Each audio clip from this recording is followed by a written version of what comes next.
رائے دیتا ہے آپ کو، اور آپ کی رائے اور آپ کے ذہن یا آپ کے جو آپ نے ایک طے کیا ہوا ہے اس سے ہٹ کر ہے وہ، تو آپ پرکھیں.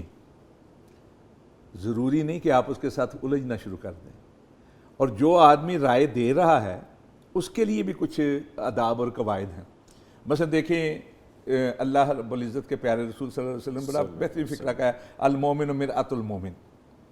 یہ ہے بہترین ادب آداب کے لیے فکر. المومن مرآۃ المومن، مومن مومن کا آئینہ ہوتا ہے. آئینہ کیا کرتا ہے؟ عکس دکھاتا ہے آپ کو. آئینہ بتاتا ہے کہ آپ کے چہرے کے کس حصے پہ داغ لگا ہوا ہے. Yes exactly. آئینہ دکھاتا ہے کہ آپ کس طرح خوبصورت بن سکتے ہیں.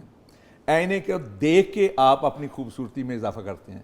لیکن دوسری طرف کبھی یہ نہیں ہوتا کہ آئینے نے پہلے مکہ مارا ہو، پہلے گالی دی ہو، برے لفظوں کے ساتھ بتایا. آئینہ کبھی نہیں طریقے سے بتاتا ہے، اور اس آسن طریقے سے آپ کو دکھاتا ہے آپ کا چہرہ اور آپ کے چہرے کے داغ کہ آپ بار بار اس کی طرف جاتے ہیں.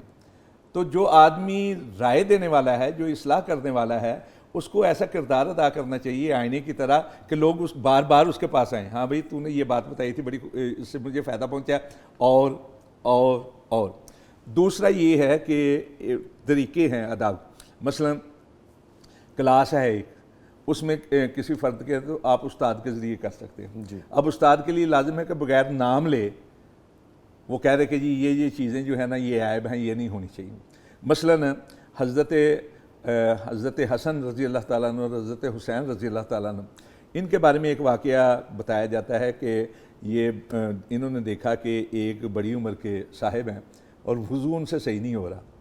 تو انہوں نے بجائے اس کے کہ جا کے دیا تینوں تو وضو کرنا نہیں آیا، اتنی بڑی عمر ہو گئی ہے، تم ہے فلاں آ جاندے نے لوگ، جس طرح ہمارا رویہ آج کہ آ جاندے نے لوگ مسیتاں میں تو وضو کرنا نہیں، اس طرح نہیں.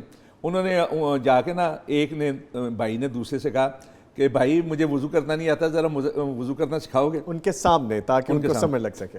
بیوٹیفل. اچھا، ان کے سامنے جب وضو کیا تو وہ سمجھ گئے کہ یہ اصلاح تھی. اسی طرح ایک موقع پر یہ بھی ہوا کہ کسی کی ہوا خارج ہو گئی. ہوا خارج کے مراحل ہوتے ہیں، آپ کو پتا ہے، آواز ذرا زیادہ آ گئی تو کوئی اٹھا بھی نہیں، اس لیے کہ کوئی یہ نہ سمجھے کہ معاشرتی طور پر کہ اس کی تزیق ہوگی. ہاں، تو انہوں نے کہا جی کہ لگتا ہے کہ چلیں ایسا کرتے ہیں سارے وضو کر لیتے ہیں. یہ آسن انداز ہوتا ہے دوسروں کو. دوسرا مرحلہ آتا ہے کہ آپ کسی ایسے فرد کے ذریعے سے اگلے بندے کی اصلاح کروائیں کہ جس کا وہ احترام کرتا ہے، وہ اچھے طریقے سے اس کو بلا کے بتائے گا. مراحل ہیں مختلف. ٹھیک ہے سر، جیسے آپ فرما رہے ہیں بڑا خوبصورت طریقہ جو آپ نے بتایا کہ اگر کسی کو کوئی چیز بتانی ہے تو پوائنٹ آؤٹ نہ کریں، اس کی تصدیق نہ کریں، یا اگر کچھ لوگ موجود ہیں تو اس کو اپنی بے عزتی فیل نہ ہو. یہ بھی ایک طریقہ ہے. سر جب ہم عدم برداشت کی بات کریں تو جو رویہ ہے انسان کا دوسروں سے عدم برداشت کے حوالے سے، ایک تو دور کرتا ہے، دوسرا تضحیک آتی ہے، نفرت آتی ہے. ان سارے معاملات میں یہ جو عادات ہے یہ گناہ گار بھی ہوتا ہے بندہ. اس سے ان سے بچا کیسے جا سکتا ہے؟ جیسے بھی آپ نے فرمایا کہ ایک تو پروسیس ہے، سمجھانے کا پروسیس ہے، کسی کی تصدیق نہ ہو.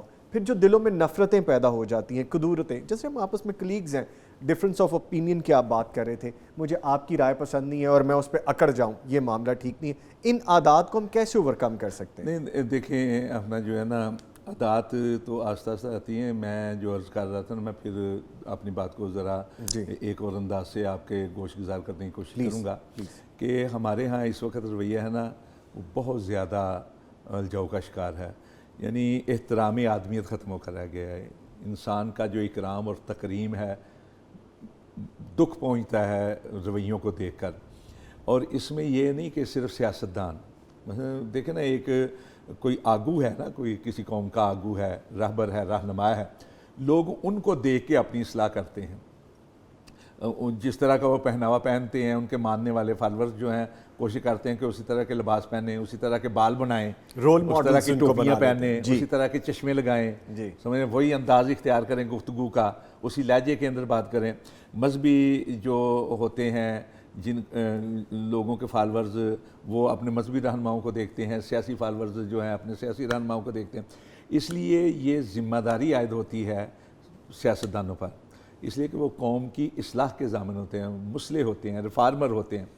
اب ان کی گفتگو کے اندر آپ دیکھتے ہیں مثلا کسی کی طرف اشارہ نہیں کریں گے لیکن اوئے توئے کر کے جب بات کریں گے، دوسروں کی جب تصحیح کریں گے تو ان کے فالورز بھی وہی سر اب چیز تو اختیار بات کریں اوئے گے۔ توئے سے بہت آگے جا چکی میں ہے۔ یہ عرض کرنا چاہتا ہوں یہ صورتحال جو ہے نا مذہبی دنیا کے اندر بھی یہ چیز آ گئی ہے، اور بالخصوص یہ جب سے آیا نا سوشل میڈیا، ہر آدمی کے ہاتھ میں رائے کی آزادی جو ہے اس کا ہتھیار آ گیا ہے، اس کی رائے کی آزادی کا، اور وہ سمجھتے ہیں کہ ہم آزاد ہیں، شترے بے مہار ہیں، کوئی ہمیں پوچھنے والا نہیں، بلکہ ہر شخص تعلیم اس کی کیا بھی ہے، کچھ بھی ہے، لیکن وہ سوشل میڈیا کے اوپر ان ہے تو وہ اپنے آپ کو سمجھتا ہے کہ میں 18ویں گریڈ کا دانشور بن گیا ہوں، یعنی سوشل میڈیا 18ویں بلکہ 22ویں گریڈ کا دانشور لگ سر گیا۔ میں تو اکثر ایک جملہ کہا کرتا ہوں، سوشل میڈیا کے سقراط بقراط ارسطو جن کی اپنی کوئی بیک گراؤنڈ نہ ایجوکیشن یا اس پروفیشن کے حوالے سے، اب دیکھیں وہ شروع ہو جاتے ہیں۔ جی پہلے آتا تھا رسول پاک صلی اللہ علیہ وسلم نے فرمایا المسلم اخو المسلم لا یظلمہ ولا یخذلہ ولا یحقرہ، کہ مسلمان کا بھائی ہے، وہ اس پہ ظلم نہیں کرتا، اس کو تنہا نہیں چھوڑتا، اس کو ذلیل نہیں کرتا، اس کو حقیر نہیں سمجھتا۔ اور آگے اللہ کے نبی نے ارشاد فرمایا کہ کسی آدمی کے برا ہونے کے لیے یہ کافی ہے کہ وہ اپنے بھائی کو حقیر سمجھے،